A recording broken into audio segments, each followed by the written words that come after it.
Hello, welcome to the IGN UK podcast. Now we're available in audio, video, 3.5-inch floppy, carrier pigeon. That makes no sense if you're just listening to it. We might have to rename it. Today I'm joined by Alex Simmons. Hello. And Chris. Bonjour.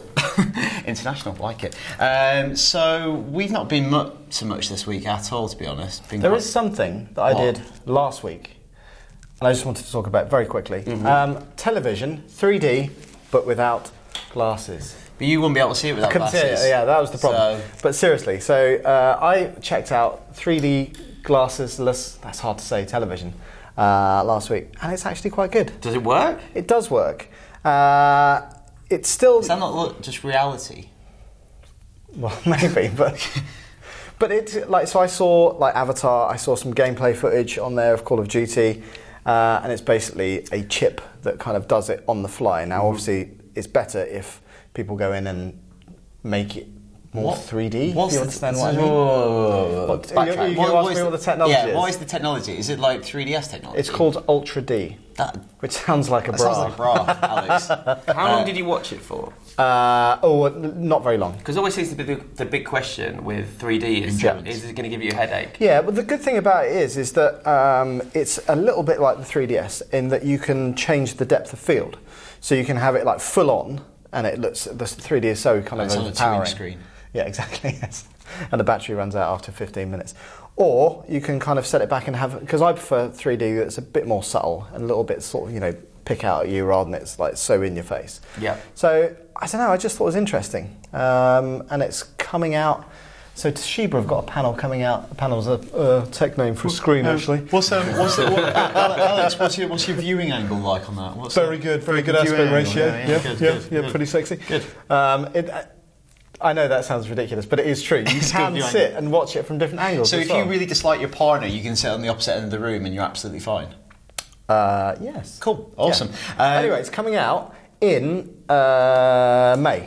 And it will cost £200,000. No, this is the ridiculous thing is, so the panels themselves are 4K, but they're not displaying in 4K. The reason they're 4K is because they're displaying obviously multiple versions of the same image. Yeah. So you're still seeing it in 1080p, but it's going to be around £2,000, which considering that a lot of 4K TVs, and it will display 4K as well.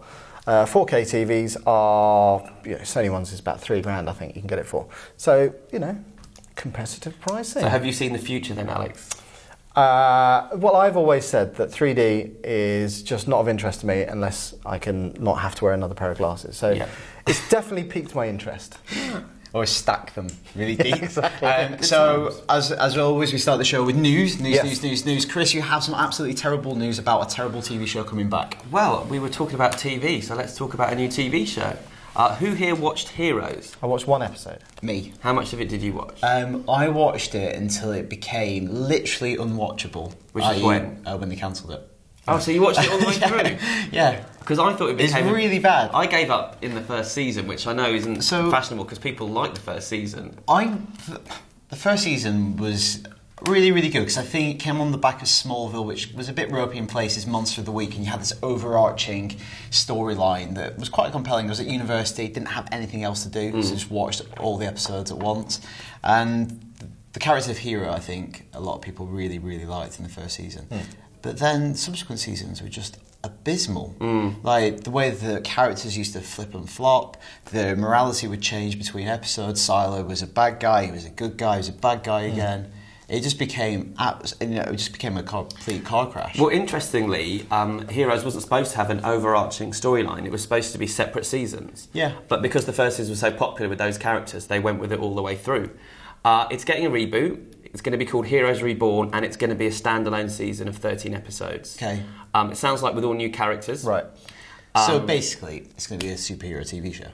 Yeah. Yeah. So what makes it... Of which we've got a few now. It was kind of the only one at the time, apart from Smallville, like you say. But there's Arrow, there's Agents of S.H.I.E.L.D. And then we've got the slew coming, isn't there? So the Netflix Marvel kind of quartet of shows, Daredevil being probably the most prominent of those. So superheroes invading the small screen as well as the big screen. Yeah. So and some old ones and some new ones because they've... But what's this mean? Like, even a bad show can come back? And also, not actually that long after it was kind of cancelled. It just feels a bit weird. Also, if it was like a...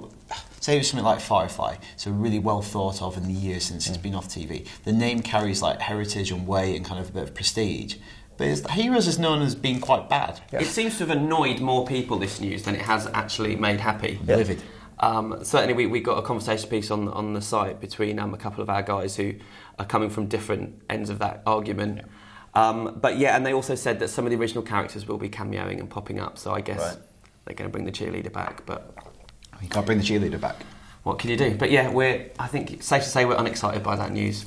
Good one to start the show off. Exactly. I've got more exciting news. So Metal Gear Solid 5 Ground Zeroes is coming out next month in March.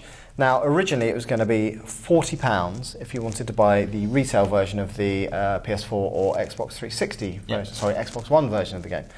It's got a £10 price cut. So it's now $29.99, which is exactly the same price if you buy it on digital download. Still £20 if you buy it on X360 or PS3. So why has this happened? Well, it depends whether you're positive or cynical. Okay. Which response would you like first? Both. Positive. Positive. So it's just Kojima is such a lovely man. Generous, He's thought, I've made too much money from these games, and he's given something back to the community. I'm more cynical than that. Okay. Pre-orders are really, really low. I like how we're perched on your shoulders here. So the other kind of it's had some negative criticism because it basically serves as a teaser for Phantom Pain, which is the full-fat Metal Gear experience, isn't it? Yeah. So initial kind of previews came out and said that it's 2 hours long, and yes, you can get from start to finish in 2 hours, but apparently there's a lot more in it than that. And although we don't really know how it's going to work, a lot of the sort of decisions and choices you make in Ground Zeroes will have an impact in Phantom Pain. So it probably does pay to kind of replay. But yeah, I think there's significant factors here that we have to address. One, Kojima Productions makes incredibly high quality, brilliant games with history, games. Yeah. incredible artists, incredible animators, incredible developers. So it will be worth the value of money. You're getting a premium product here. Why can't they charge that much? Yes, it might not. If you went straight through it in 2 hours and wanted just to take the through road. Yeah. You might seem that's expensive, but it's expensive to go to the cinema for 2 hours if you went with someone else. And this, you can replay it. There's ways to explore it. It's weird with video games. There's always been that kind of proposition value for money. Yeah. And video games usually have a lot of gameplay, but we're getting to an era where a 2 hour, 1 hour experience might be worth £20 because it was a small group of developers who spent 2 years of their life making it, and that is worth paying for. Yeah. So I think we're going to encounter those arguments more and more. Because I also think if you look at The Last of Us Left Behind, that is $11.99 I think if you buy it. And if you play that from start to finish, that's not 2 hours. I know somebody said it was 2 hours. I think it was nearer kind of 3. Maybe even touching 4 if you take your time. But you're probably not going to return to that after that's all about the story. Once you know the story, that's it. But if there is a lot more to the game, then I just think fair enough. 2 hours at the cinema costs £20 these days. Well, that's it. I was going to take my daughter to go and see the Tinkerbell movie for the second time. £27, and it's over in 74 minutes. Wowza. There you go. Did you do it or not? No. Doesn't love it. I don't love it that much. It's second time. It's like, when you get a job. What price would be right then to bring your daughter joy for a second time? It's coming out on Blu-ray at the beginning of April, so I'll just wait. Okay, it's from McDonald's. She can wait. Yeah, exactly. Dan, have you got any news? Yeah, I've got a brilliant bit of news here. Assassin's Creed 5 probably is going to be announced soon, and we have a story on site on IGN saying that it's not going to be set in Japan. Where's it going to be set? Well, I can confirm it's also not going to be set in Didcot. Where's it going to be set? Don't know still. It's going to be set in Jade Raymond's favourite historical era. If only we knew what that was. I really want it to be mid-90s. Yeah, or we spoke about 1960s Carnaby Street with Austin Powers or something like that. Just the Beatles, George Best. And the assassin just getting snagged on chimneys with these big flares. That's good. So I kind of put it in because it's a silly story. It's not going to be in Japan. It's because everyone wanted a samurai Assassin's Creed, a bit like Tenchu or something like that. I'd still like it in Victorian England. Yeah, I think what the last couple of showed was you don't need cities with lots of buildings in to make an Assassin's Creed game. For ages, when 3 was announced, we're like, what's he going to climb? A tree? And it turned out he did actually climb a lot of trees.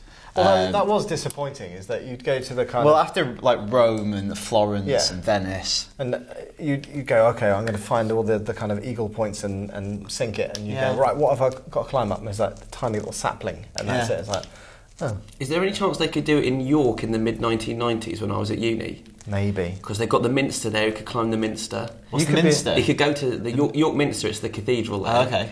You could go to Ziggy's and dance to the Charlatans. Right. Like, it practically writes itself. What about a consultant?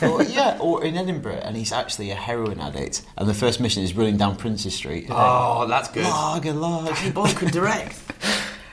So though, if you want to contact us with any of those ideas and license them, we're always available. Mm-hmm. Can I just add one thing? Okay.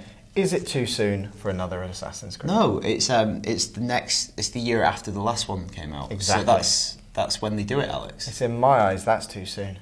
Well, they've just announced there's going to be pretty much a new Spider-Man movie every year now. Until you A die. Venom movie, a Sinister Six movie, a Spider-Man movie every single year. Surely you're going to get to the point where it's like, I do not care. I think that's what's going to happen. Yeah. I think they're killing their cash cow. As soon as it stops making money, of course that's when it'll stop. Until then, happy days. Because obviously Assassin's Creed 4, 3 was a bit of a disappointment. 4, bit of a return to form. 4, yeah. Great. But surely they can't keep that consistency up year in, year out. Dispense with cynicism. Look at the positive. 4 was great. Everyone loved it. Let's kind of mind that angle. And but is it going to go? And I mean this in the nicest possible sense. Call of Duty is that you've got one off year and one good year. Although ironically ended up being. But then that kind of dovetails in like the weaker one. Weaker one becomes the stronger one. Yeah. The master becomes the. I don't know. I don't need another. But you're not a big Assassin's Creed fan. I'm sure people who are loving at the idea of finding out what Jade Raymond's favourite historical period is. Yes, that to me is the most intriguing part of what the is story. And also when it comes out, everyone's going to judge it really harshly. Like, that's your favourite? We should do some investigative journalism. We should get in touch with his history teacher from school. What was the curriculum in Canada? Right, you did in year 6. You did Egypt. Everyone does Egypt. Yeah, to go through her school marks. Where did you get an A? She loves it. In history, I had to make a pontoon out of a toilet roll when I was 8. Why? Still don't know to this day. Anyway, moving on. Pretty much dead air. I've got one more story, and lucky old me, I've got another horrible story. Worse than the Heroes one, I would say. Harold Ramis has died at the age of 69. If Harold Ramis, if you don't know him, played Egon Spengler in the Ghostbusters movies. That's probably what he's best known for. Also a fantastic director. Yes, he directed 3 of my top 10 comedies, I would say. Wow. Or That's not a bad maybe 2 of them. Yeah. Yeah, I'm not sure. Bit harsh now, isn't it? Now that he's gone. He directed Groundhog Day. Yep, great Work movie. of genius. Absolute work of genius. A perfect film, in my opinion. He also directed National Lampoon's Vacation. That's a very good. Did you know what? I didn't know that he directed that. That is amazing. That's bloody funny. Yeah. That's the one where they go to Hollywood. If you haven't seen it, check it out. And he also directed Caddyshack. So which is the one that's kind of... Vacation's maybe top 20. Right, okay. Maybe top 20. Caddyshack's probably my favourite comedy, which is a ridiculous statement, but it's the one... It's the film that makes me laugh the most. And my flatmate always finds it funny because he thinks it's a genuinely terrible film, not just bad, but terrible. But man, Bill Murray, Chevy Chase, and Rodney Dangerfield in that film are funny. So yeah, Harold Ramis has died at the age of 69, which is just it was a real surprise to everyone. No one knew that he was that ill. It's a very rare condition as well.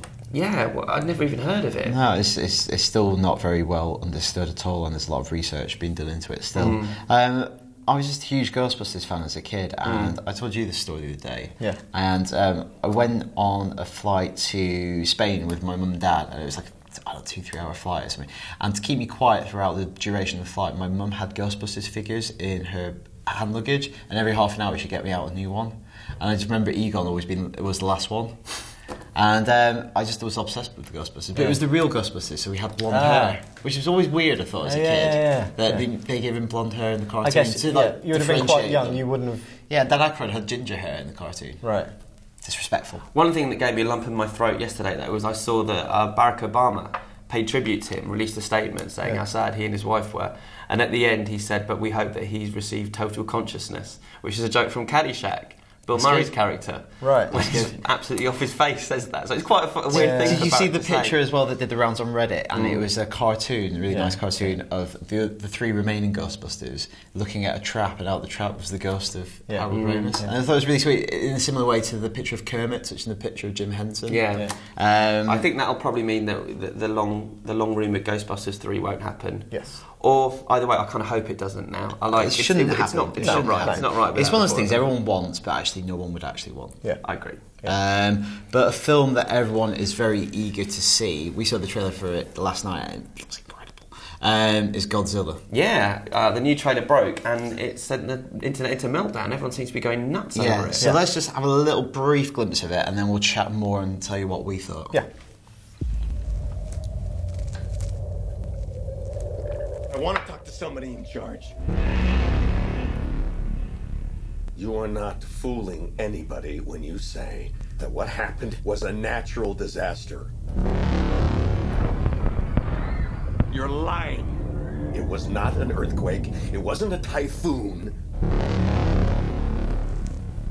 Because what's really happening is Right, that you're hiding look at that. something. Well, it is all kicking off. It's just about to kick off. It's Obviously, about to. It's all going to kick off. yeah. We're seeing some aftermath there. We should work on taglines. It's about to kick off, Godzilla. Do you think? Yeah. Is that Reptile, the film? And there was a snippet of Bryan Cranston. The one thing I was wondering though, what's going to be bigger, Godzilla or Bryan Cranston's performance? Because he's gone massive. There you go. That's just what I was wondering. You're always asking the big questions. He's gone massive in this one though. Yeah. This isn't. He seems to be manic from start to finish. Is it going to throw it down? Is it going to be a scene where he just takes him on by himself and just out-acts Godzilla? Do you think like Pacific Rim? I think this is the most interesting thing about the trailer, was the way that it kind of dovetails with the original Japanese movie. Yeah. Yeah. And the events of that still exist. So it's not a reboot. It's kind of interesting that the Japanese covered it up as this weird, maybe they're very ashamed of it or something like that. And they actually, all the Pacific nuclear testing in the 50s was an attempt to kill it. I think that's a really interesting angle. So it's not just coming out of nowhere. It already exists. So, first question, if it existed in the 1940s, 50s, where's it been for all this time? Because it is big. Yeah. Like, You can't hide that. huge. Am I supposed to answer that question? I don't know. Please. Deep Well, down in Alex, the we're on the ocean. internet. Please speculate wildly. I think it was probably lying down on is front and it looked like a mountain. And probably many people climbed up it. Yeah. Many people climbed up it. Just like Godzilla lying face down. Nobody has seen me. And then one day a rambler walked down its foot and tickled it. And that's when it stirred. It's a lovely story, Alex. Thank you. I hope it opens with an intro of you reading that to preface the movie. I think it's been in a warehouse in South Croydon. Do you? No. It's Drew Pearce written this. That looks amazing, What do you doesn't think? it? What do I think? I think he's been dormant. Like all good horror lying monsters. down on his front. Whether it's Stephen King's It or it's Dracula, monsters kind of go away, they fall asleep, and they come back to wreak revenge on the next generation. Yeah. And I reckon maybe they bombed him, he went to sleep at the bottom of the ocean, had a lovely little time with SpongeBob, and now he's coming back. But it's I think that's an interesting angle. What, your angle? Yeah, my angle. Okay. I just think it looks blooming insane. And I wasn't excited about it at all, but now I am completely pumped. You even emailed us all last night with I your did. excitement. Yeah. He was like, let's all go together. Let's go and watch it together. Can I say something to temper everyone's excitement? You are full of negativity today. No, but Go on then. I've been here too many times before. The That's trailer, Godzilla. the trailer. Well, no, the trailer That was for a the great Roland film. The trailer, the trailer for the Roland Emmerich Godzilla film. There were a couple of trailers were absolutely brilliant. Some of the best trailers I've ever seen. Trailers are sleight of hand, aren't they? Yeah, and those films were not good. So let's just take a pause. Do you remember how good the trailers were for Pacific Rim last year? And did any of us really love that film? It's not bad though. It's not the film I wanted it to be though, based on those Yeah. trailers. But it's not bad. What I think is not bad. what I think is interesting about some of that footage is there seems to be a lot of action sequences, some probably towards the end of the movie, where they're taking on Godzilla, and you don't even actually see Godzilla that much, even when they're taking him on. He's that huge. You can be fighting him and just see like a bit of arm or a leg. Yeah. So it's almost that classic, I don't know, Jaws paradigm where it's scary if you don't see the monster. But with Godzilla, the thing is, he's so big you have to see him. But by focusing on a small part of him, you're still not seeing him. Yeah. So you're kind of having your cake and eating it. Well, I thought the clever thing they did in Cloverfield is have the big monsters and the little small ones coming off him. Yeah. That was really smart. But yeah, no, it's safe to say we're excited. And it's out in May, is it? I believe so. I think it is. Yeah, I reckon so. Way sooner than I thought it was. That's only 3 months away. I am excited. Yeah, well, the day that this podcast drops, on Friday, I'm also I should be seeing 20 minutes of footage from the film that I can talk about. So that should be on the site that day, what they've shown us. And I think Gareth, the director, might be in town as well to have a chat. So I hope you're a bit more positive to him. Of course I will be. Well, I'm just not passing judgment until I've seen it. Best trailer I've ever seen. Oh, come on, get excited. Right. This is something maybe to get excited about. It is the news that Microsoft is reducing the price of the Xbox One in the UK. This is not happening anywhere else in the world, just in the UK right now. Not at the minute. So it's gone down from $429.99 to just under £400, $399.99. And they're also doing a special Titanfall bundle where you get Titanfall in the box for that price. So you effectively get free Titanfall plus a £30 price drop. And so how much does Titanfall cost? Probably RRP's at like 50 quid. Yeah. So kind of 80 quid. 80 quid differential, yeah. The flip side of that is that it's still £50 more than PlayStation 4. Yeah. But obviously you don't get a game with PS4 for that so we want to talk about whether it is now the right time to get an Xbox One if you don't already have one? Yeah. Is that price difference, that price drop, enough to convince you right now, plus Titanfall coming out? And especially, Chris, you're kind of on the periphery, I guess, of kind of gaming. I haven't bought one yet. No. Yeah. So of these two. Well, I'm kind of waiting until we have a winner. Are we likely to have a winner out of these two? What do you define a winner? Well, I felt like the Sony PlayStation was a winner. PlayStation 1. Yep. For me, the PS2 was as well. I would agree. And then, what is a winner? Well, is one of these going to take over and be in like 75% of homes and the other one not? Well, so at the minute, the PlayStation 4 has definitely got the lion's share. It's probably it's not quite 2 to 1, but it's almost 2 to 1. But, that is obviously getting the price cut, bringing it down to under £400, packaging it with probably the best example of what a next-gen game is going to be is a good step towards that. So, I personally, I don't have an Xbox One, but I absolutely love the Titanfall beta, having played it in the office.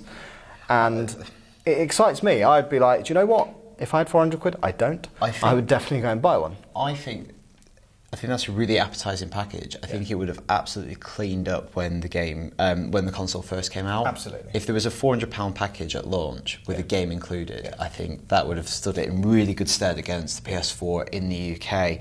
I don't think it's too little too late. I think for me, the biggest glaring omission, or the thing that kind of would put me off from leaping in and getting one right now, is that £50 more expensive. That's fine if all the other stuff that Xbox One should be able to do and it can do in the US was available here in the UK. And currently, right now, it isn't. And there's no timeline for when some of that stuff will be ready. So we're talking about the TV integration and all the kind of full roster of apps. Yeah, all of the non-gaming stuff. Yeah. Which was a big push for the launch. And that's kind of key for me as well, being not a hardcore gamer. I want all that other stuff to be working. Alex, it wasn't even just a big push for launch. On the original announcement of the Xbox One, and they got loads of heat and flack from particularly IGN readers for that, because we were a games community. But it was such central to the way that they announced the console to the world. For that to be out 3 months later in the UK and still no visibility on what's going to be added is kind of a huge letdown, I think. Yeah, because interestingly, you interviewed the Harvey Eagle, who is the UK Xbox marketing director, and I talked to him before the announcement was made about the price drop, and he was like, we think that the console offers great value. He was really positive. It's the best Xbox launch in the UK ever. And he said, and he actually mentioned when I talked to him about the price difference, he said strong entertainment offering. And I kind of went back to him and said, well, that isn't quite there. And he kind of went, you're right, you're fair enough, he's right. But I think he's still talking about with the mindset of potential. That he knows that the box has these capabilities. It has physical things on the box, like two HDMI, so you can put something in between that the PS4 doesn't have. So it has this inherent technological advantage. It's whether and when they can capitalise on it. And it's just not there yet. Well, that's the thing. Once Titanfall is gone, it's quite a quiet run-up for the next kind of few months. Yeah, and he's talking about, these games being announced. I think both Sony and Microsoft have got stuff in their pocket to make E3 a bit special. Absolutely. I think talking you're about going to see some really big games coming out. Couldn't they have gone the whole hog, though, and made it that little bit cheaper with the game thrown in, have it at the same price, but with Titanfall? Like, would that not have been an amazing statement to lay your market down? If you want to take, market share, that's the way to do it. Actually, you can buy it from GameStop in the UK for £370. Right. Which is amazing. But also, just, let's think of a slightly alternate parallel universe where Kinect didn't exist. Yeah. Scratch off maybe another £40-50 off that price. Because that's a good point. Then you start going, well, there's very little, and actually that one has potentially all this extra TV stuff. I'm going to get that one. Yeah. Do you think Sony will follow suit now and drop the price of the PS4? Don't think they have to. They don't need to. No. It's selling more than well enough right now. Mm-hmm. They've got some good games coming up, and Xbox got some good games coming up. So I think, they're in the dominant position. Interestingly, this time last generation, it was the other way around. Xbox was in control. PlayStation came out late. They came out with a more expensive product, and they suffered as a result of it. So I think, as far as PlayStation goes, it's business as usual. They've also got things like PlayStation Now coming up, so streaming games, all that kind of stuff. They've got a lot of things that's in their kind of back pocket, but all geared towards the gamer, as you said. Yeah. And the stuff that could appeal to you is the non-gaming stuff. But when's it going to happen? Yeah. When's it going to happen? And when it launched in the UK, they had the kind of something I think it would really appeal to you is the whole sports stuff. Yeah. If you could have a tighter integration with the Premier League, you could be watching the game, but on the side you could have Twitter showing you people watching the game, having other scores coming in. Yeah. It's almost like a bespoke kind of Soccer Saturday experience. I think that would appeal to you, being a huge football fan. And that was on the adverts, but it's still not there. And it's really hard. It's very easy for someone to get duped and think, that'll be there. And it's not there out of the box. Yeah. So how have we... I am going to continue to sit on the fence, I'm afraid. I think it sounds like a really good deal, but until those other integrations are working... Yeah, I think if you are a big gamer, really excited about Titanfall, that kind of shop to or deal that's available through 370, GameStop. That is quite appealing. Yeah. And I think that could make a difference. Yeah. My advice, if you love Titanfall, go and get it right now. Cool. Settled. So let's move on to reader feedback. And I think Mr. Krupa has the first piece of feedback. Indeed. The first piece comes from James McCulloch. Hi guys, new listener. Anyway, do you know if MLB 14 will be getting a UK release for PS4? So first question. What is MLB 14? I was going to ask you that, but I just thought I'd read out the letters to you. No. We do know. Yeah, Major League Baseball. So this is the Sony game. I don't know whether it is, off the top of my head, getting a PS4 release date, but I know the people to ask. So I will do that after the show, and we'll get you an answer next week, James. Yeah. I would say probably not. Also... Should we have saved the email for next week? But I think the other thing...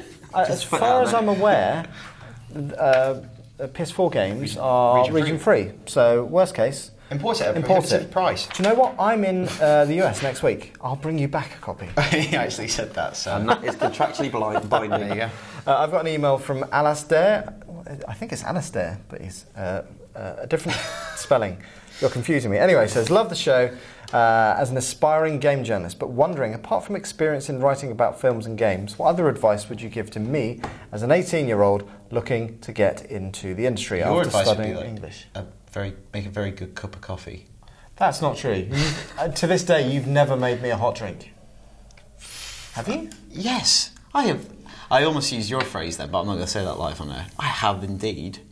Okay. Anyway, let's not have a domestic live on the podcast. Okay. Unbelievable. So, my advice is, well, you say apart from writing about films and games, that's absolutely what you should be doing. And whether it's on your blog or, however you can do it, write. But also... make video. Yeah, don't just pigeonhole yourself into being this person that can write.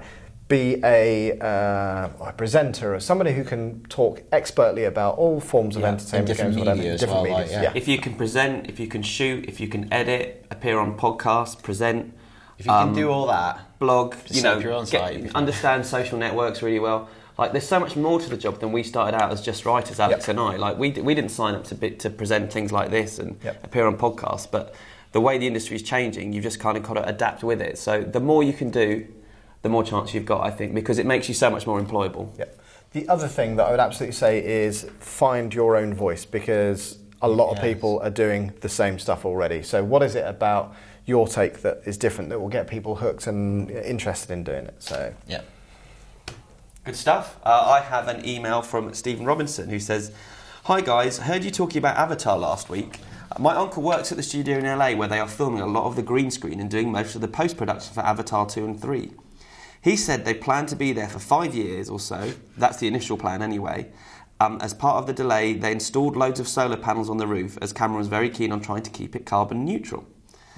Interesting stuff. Well, if you want to keep it carbon neutral, just get a script locked in place and the financing, so you're not just keeping everyone on the staff for 3 years. Keeping them there for 5 years.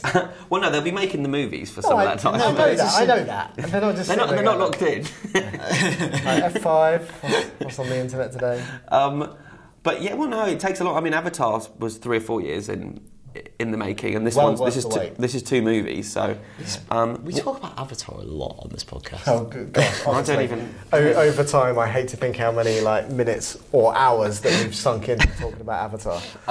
Too many. I didn't even like it that much. But Stephen, keep us posted. That's what I'd say. Let's have regular updates. Or use your camera phone from your uncle. Wouldn't that be good? A weekly segment of the show from Stephen Robinson's uncle. Update. Yeah, absolutely. Avatar watch every week. Keep them coming, buddy. Okay. Eugene Johnson writes in and he says he lives in the US and has recently discovered on Netflix Midsummer Murders. Is it popular in the UK? Yes. Is it? But not. Is it popular in the UK? Yeah, it's you big. Bet your ass it is. Midsummer Murders is big, but it tends to be your mum that watches it rather than anyone of our generation. I've never seen an episode. I've never seen it. Is it John Nettles? It is John Nettles of Bergerac He'll always fame. be Bergerac to me. He's also the voice of the traffic centre. Not like the traffic centre is alive, but like when you go in, hello. He does all the announcements in the traffic centre. There you go. Again, I'm sure Eugene's loving that fact. It was just such a random thing to send us, but are you enjoying it? He didn't say if he loved it, if he's enjoying it. I suppose it's something, I imagine it plays quite well to an American audience. It's quite very quaint, isn't it? Very Middle England, yeah. So he also finishes with a question: what are your favourite football teams, and who do you think will win the EPL, Premier League, and the Champions League? He supports Bayern from the Champions League, from Bundesliga. Who are our teams? Go on, you start, Dan. My team is Blackburn Rovers, because that's where I grew up, and I went to the Rovers for 10 years. I saw Alan Shearer win the Premier League with us in 94, 95. That's about it. I support Arsenal because I'm a glory boy. He did it before I got in there. He did it before I had a chance. What about you, Chris? I support Crystal Palace because I'm from the same area. You're a glory boy. I'm from the same area as Alex, and so I support my local team. And you're a better, happier person for it, aren't you? But having said that, I do hope that Arsenal win the league this year. I don't think they will. I'd like Arsenal to win, though. It's going to be tough. It'll be Chelsea or Man City, won't it? I think it'll be Chelsea. And then he asked for the Champions League. I don't know. Well, I don't think it's going to be. It's not going to be a British team. Won't be a British team. I'm sure of it. Bayern good again. shout. Yeah. So we'll see. Email from Richard who says, I recently traded in a load of games at the High Street Store game and racked up £110 worth of credit. Not much coming out for PS4, it's burning a hole in his pocket. So he decided to on a few Vita games that he wanted to get. Persona 4 and then Danganronpa. But they don't stock them. Worse, they can't even order them in, which I find crazy.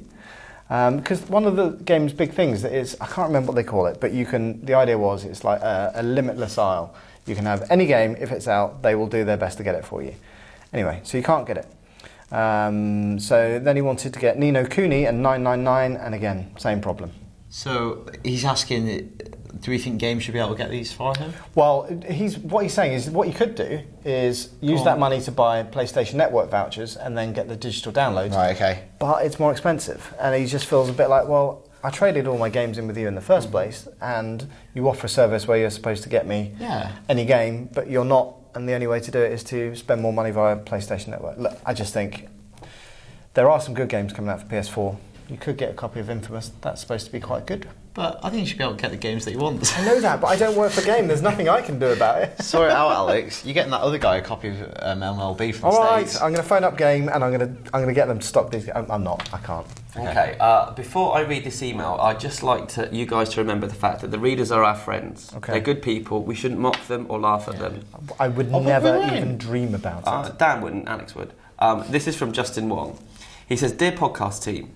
I'm going to find this hard to read this one out. Last week, you guys touched upon films in the cinema you walked out on, one of these being Valentine's Day. And that's true. Luke walked out Valentine's Day because he hated it so much. Right. Even though I appreciate that it was Luke's entitled opinion, I feel it is my duty as a Swiftie, aka a Taylor Swift fan, in case you didn't know, to express my disapproval at this comment. I might be a little biased, but I believe it was a good film, and Taylor Squared, which is Taylor Swift and Taylor Lautner, were good together in it, in the film and in real life. Are these things Taylor Squared? Chris, I'm understanding very little of the words you're using. Also, I can't wait for The Giver to be released, where Taylor has a little role. Shall we get Luke? Thanks for the podcast and have a great time, Justin Wong. The problem is, Justin, you're completely wrong. I just don't believe that. No. Well, I don't think any of us here are Swifties, which makes this harder to... Or Taylor Squared fans. If there was a lineup of... Is Taylor Swift a woman? Yes. If there's a lineup of women, I wouldn't be able to pick her out. Yeah, so well, I'm the complete opposite of a Swiftie. I'm a... You're anti-Swift. A longie? You're Swiftless. You're slow. What are we doing? Or is this word association now? So, yeah, apologies, Justin. Okay. And... Yeah. I'm pleased he enjoyed the film. Yeah. Yeah. And that was... Is it gonna... Are you going to visit the film now? No, I Based can't on even remember this? what it was called. Okay. It's Valentine's I don't Day. know what the film is called. I don't know who Taylor Swift is. What kind of film? So it's a romantic comedy. I don't like rom-coms. I'm definitely not going to check that film out. But Okay. I love the fact that he likes it. I think you've gotten off him very lightly, Justin. Okay. But thank you for the email. Yes. Michael Berry writes in saying that he and his wife recently watched all of Sherlock within a week, and he was wondering why people don't seem to get on with season 3 as much as the others, and he's asking if our opinions of the show have changed since it finished. I would say you should read Daniel Krupa's reviews, and then you'll know. Yeah, and we did a couple of videos as well discussing the highs and lows of Yeah. series 3. I don't think it was... We weren't anti it. It's just... It was at that particular point at the end of episode 2 when we didn't know what was happening in episode 3 that was just like, this doesn't make any sense.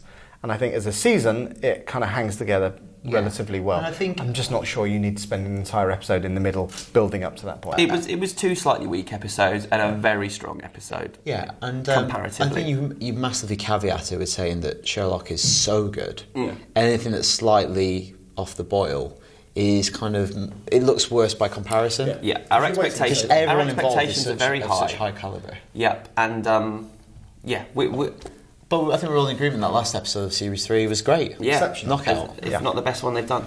Okay. So, out this week. So, we've got a few games coming out. At last! First up, Castlevania Lords of Shadow is out now.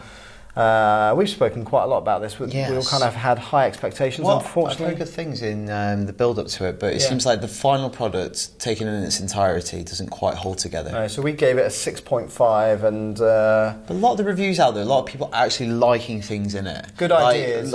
It sounds not like quite such out like faint praise to say it's well intentioned. Yeah. But that came up again and again in lots of people's reviews that it likes what it's trying to do. Yeah. It likes a lot of the things it does and it does well. Yeah. But overall, it doesn't hold together. So similar themes actually for Thief, which is also out this week. Scored a 6.8 on IGN. Again, expectations really high because that is a franchise that's got a long history. But again, some good ideas, but it doesn't really hang together that well as a game. It's also kind of been deposed by its spiritual successor in Dishonored. Yes. A lot of people comparing it, and that's a game that was inspired by Thief, but coming after it, it looks a little bit lame in comparison. Yeah. So, on a more positive note, Plants vs. Zombies Garden Warfare is out, and that's got a 7.8. So that kind of takes, well, you know, Plants vs. Zombies. Where it's work. It's that, but it's kind of like a third-person shooter. And I don't know, I haven't actually played it Wow. that much apart from Gamescom, but it looks really, really good. I want to play it in the office. Like a co-op shooter. I haven't got that yet. That's interesting. Yeah. What about movies? Movies. We got 2 big-ish movies out this week. Non-Stop is out, the latest Liam Neeson actioner, because we seem to get one every 6 months now. Yeah. That's what he does now. It's taken on a plane, as far as I know. I haven't seen it yet. Our review went live. Trying to find his daughter on the plane. Our review went Where live. is she? She's in the loop. No, that was Jodie Foster, Flight Plan. Flight Plan, Trying to yeah. find your daughter on the plane. That was the plot of the movie. The daughter disappears. Wow. 7.1 from IGN, and the word I took out of the review was effective. Apparently it's effective. What does that mean? The other movie coming out this week is Ride Along. Well, it's a non-stop ride-along of movies this week, isn't it? That's a comedy starring Ice Cube and Kevin... What's he called? Kevin Hart. Kevin Hart. That sounds like a winner. It's made a fortune in the States. We gave it 6.2 and said it was haphazardly executed, which I find to be a funny phrase. It's not quite effective, is it? I saw it this week. I thought it was quite funny. Is it haphazardly executed? It took about an hour for me to laugh, but then the last half hour I laughed quite a lot. There was quite a long finale. Do you want to tell about the scene you were telling me, Alex, about? Well, I think it's Call of Duty. There's a lot of Call of Duty banter in that movie. You said this is the classic scene with the big gun. Yes. Oh yeah, that's what you're talking about.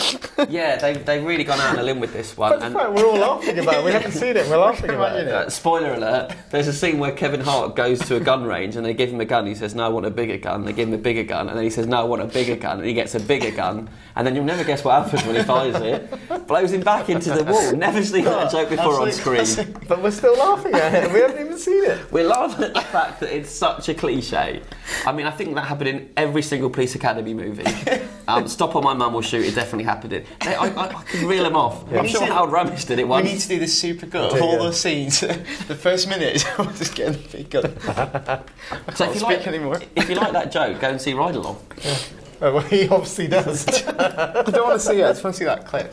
And on Buy that on DVD and tell me what scene it is. So I think we've agreed that's it for the IGN UK podcast. I think we have agreed. Yes. How do people get in touch? They can contact us anytime on Twitter at TillyTweets, at AlexIGNUK, at Krupa, or at IGN_UK feedback at IGN.com. That very, very catchy email address. I'm going to go. I'm going to go away, sit in the dark room, and think about him firing that gun. Yeah. See you later. That's it for this week's podcast. Cheerio. See you later. Bye-bye.